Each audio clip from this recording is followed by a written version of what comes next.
Nathan Carter was the kind of man who believed in building things that lasted: businesses, friendships, love. At 42, he'd climbed from repairing computers in his garage to owning one of the fastest-growing tech firms in the Midwest. He wasn't loud about his success, but everyone who knew him said the same thing. Nathan was steady, grounded, the kind of man you could trust with your life. His friends admired him, his employees respected him, and to his wife, Elena, he was everything. They met at a small art gallery 10 years ago. She was 26 then, a struggling artist with paint-stained hands and a quiet laugh that filled the room. Nathan bought one of her paintings, not because he needed art, but because he couldn't forget her eyes. They married 2 years later under a white gazebo surrounded by friends, laughter, and promises whispered beneath falling petals. Elena changed over the years. Success, comfort, and travel filled their lives. But Nathan noticed small shifts: the late-night phone calls, the canceled trips, the way she'd stare out the window longer than usual. He told himself it was stress. She told him she needed space. And Daniel, Nathan's best friend and business partner, reassured him, "You're overthinking, Nate. She loves you." Daniel had been there from the start, through every failed startup, every sleepless night, every milestone. Nathan trusted him like a brother. They built their company on handshakes, loyalty, and the belief that friendship was stronger than contracts. There are photos that still circulate among family. Nathan lifting Elena during their wedding dance, Daniel standing behind them, smiling like the proud brother he always claimed to be. Back then, their world looked perfect: dinners with laughter, shared vacations, quiet moments of success. But looking back, there were cracks forming, subtle, invisible at first. Elena once told a friend, "Money doesn't change people, it just shows who they really are." Nathan didn't think much of it at the time, but those words would come to haunt him. Daniel, on the other hand, had his own mantra: "I'd take a bullet for Nathan." He said it often, almost too often, as if trying to convince himself it was true. And Nathan believed him. Every word. To him, Daniel wasn't just a business partner. He was family. The kind of friend you'd call at midnight, knowing he'd pick up without hesitation. But love has a strange way of blinding us to the truth. Nathan didn't see the glances between Elena and Daniel during company events, the inside jokes whispered when they thought no one noticed, or the moments when silence spoke louder than words. He was too busy chasing dreams. For them. Before we go deeper, let us know in the comments where you're watching from. And if you're new here, click on the subscribe button so you never miss any of our upcoming videos. Because what Elena did next, no one, not even Daniel, saw coming. In the months that followed, the perfect picture of Nathan and Elena's marriage began to fade. Not all at once, but in tiny, quiet ways. It started with small distances, the kind that are easy to explain away. Elena stayed up late, scrolling through her phone, smiling at messages she wouldn't show him.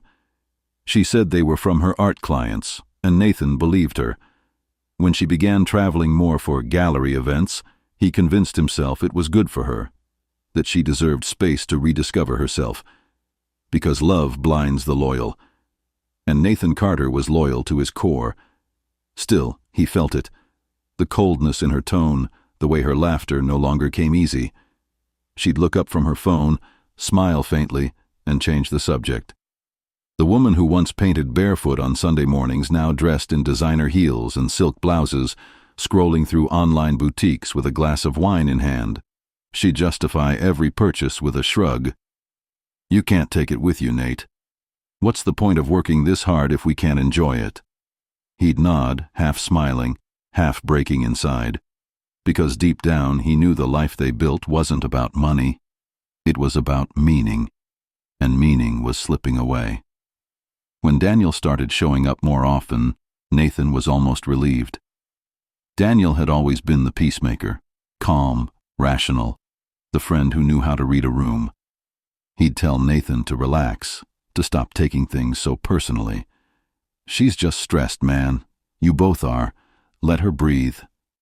And Elena, She'd echo the same words later that night. "You're smothering me, Nate. I need space to think." Slowly, Daniel became her confidant, the one she called when Nathan couldn't understand her creative struggles. Nathan didn't suspect betrayal.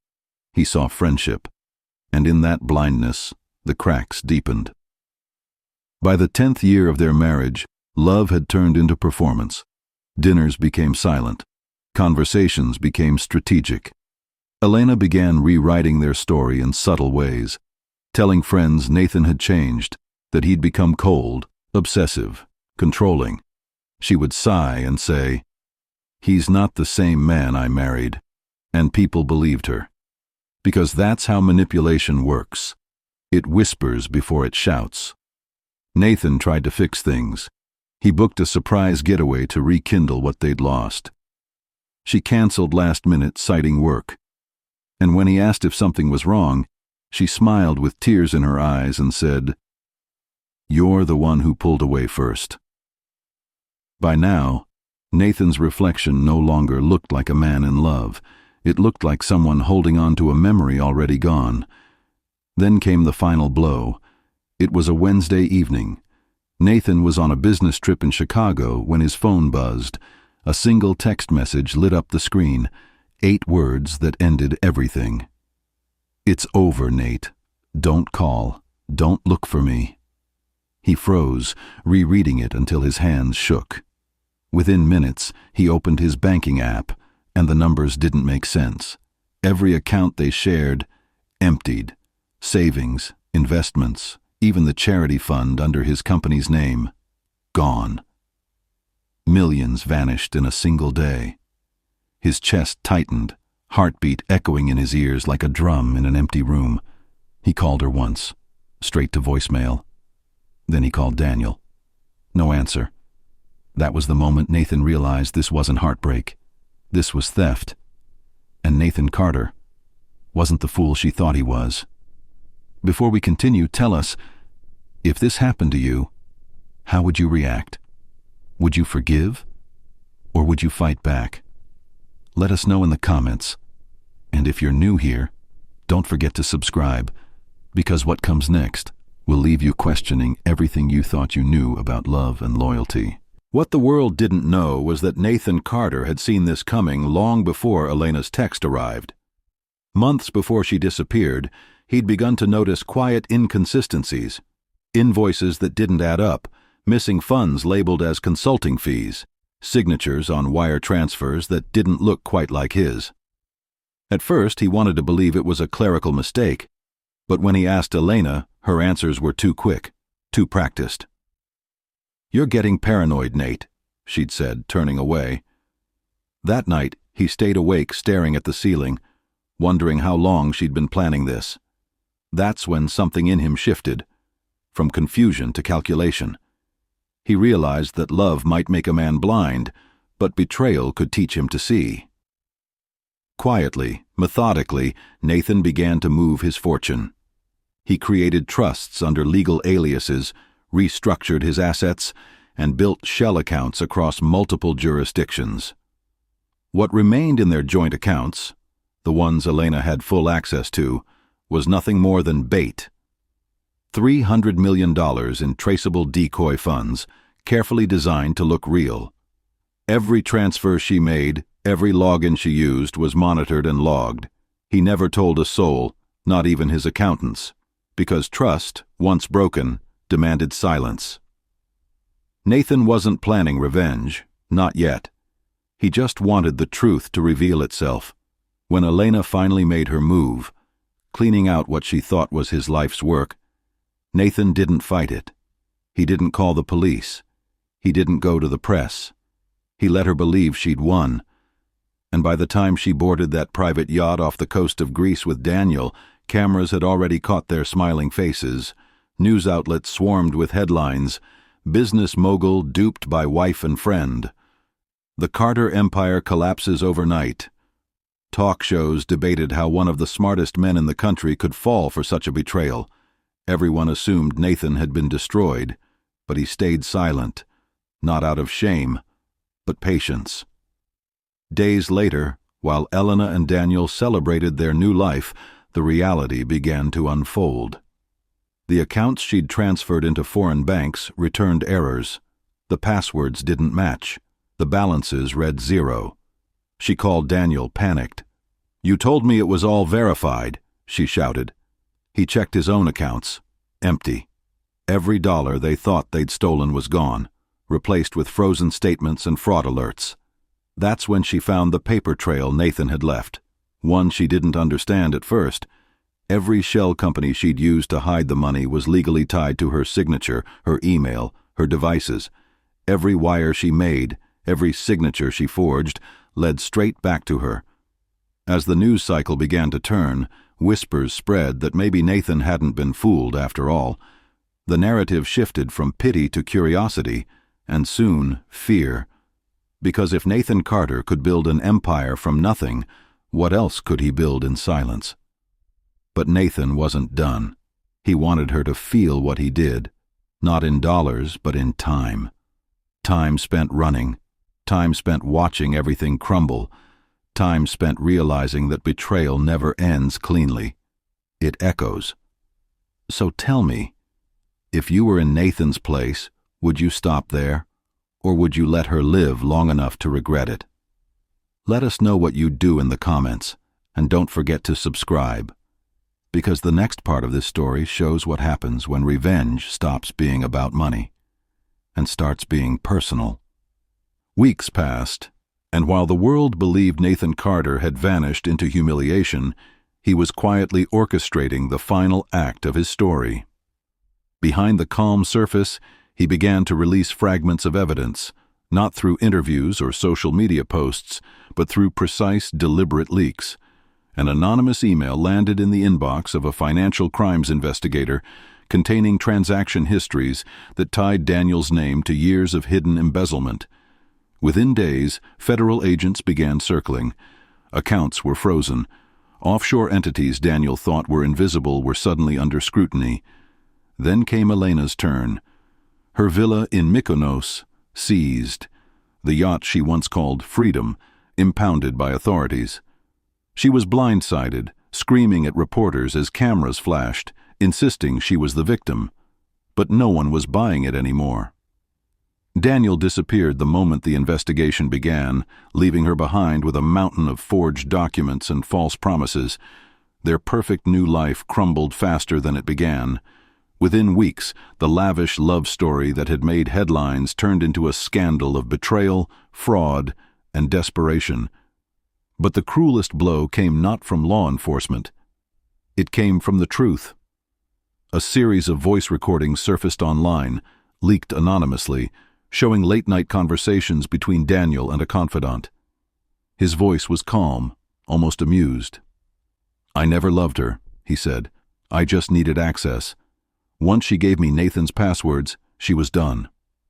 The clip went viral overnight. Elena watched her own husband's confession played on every news outlet, every gossip show. The world that had once applauded her rebellion now watched her unravel. Nathan, meanwhile, remained silent. No interviews, no press statements. Only his lawyers spoke, issuing calm, factual responses while declining to comment on rumors. To the public, he looked like a man moving on. To those who knew him, silence was his victory. Because Nathan understood something Elena never did. Revenge doesn't need noise, it needs patience. As the investigations deepened, Elena faced mounting charges: fraud, conspiracy, theft. Her accounts were drained, her assets frozen, and her so-called friends disappeared one by one. She tried reaching Daniel, but he'd vanished overseas under an alias, living off the little he'd managed to hide before Nathan's traps closed in. In the quiet moments between court hearings and interrogations, she began to realize the scale of her mistake. She hadn't just betrayed a husband, she'd underestimated a strategist. And slowly the public began to question everything. Was Elena truly evil? Or had she been consumed by greed and the promise of a life she was never meant to have? Some said she was manipulated by Daniel. Others said she got exactly what she deserved. Either way, one truth became clear. Betrayal always comes with interest. But what Nathan did next, no one could have predicted. Before we continue, tell us, do you think revenge ever truly heals a broken heart, or does it just feed the pain? Let us know in the comments, and if you haven't yet, subscribe now. Because the final chapter of Nathan's story will show you that sometimes justice isn't about winning, it's about letting go. Months passed, and the world eventually moved on. The headlines faded, the gossip slowed, and Nathan Carter slipped quietly out of the spotlight. Until one evening, a soft-lit charity gala in New York brought his name back into every conversation. Cameras flashed as he stepped onto the red carpet in a black tuxedo, calm, smiling, composed.